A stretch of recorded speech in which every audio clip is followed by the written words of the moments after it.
Hi అండి. రాత్రి భోజనం అయితే అస్సలు తినలేకపోయామన్నమాట. మా వారు వేరే స్టేషన్‌లో బిర్యానీ వస్తే తీసుకున్నారు కదా! అది అస్సలు బాలేదన్నమాట. ఫుల్‌గా స్మెల్ అయితే వస్తుంది.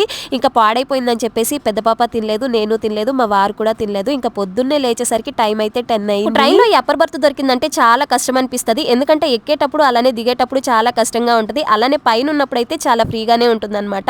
ఇంకా దిగడానికైతే ఒక గంట వరకు అలానే ఆలోచిస్తూ ఉంటాను. పెద్ద పాప అయితే పొద్దున్నే ముడి మిక్చర్ అయితే వచ్చేసరికి తింటాననేసి అయితే అడిగింది. ఇంకా మా వారైతే ముడి మిక్చర్ తీసుకున్నారు. కానీ పెద్ద పాప అయితే అసలు ఏం తినలేదన్నమాట. చిన్న పాప అయితే కొంచెం తినింది.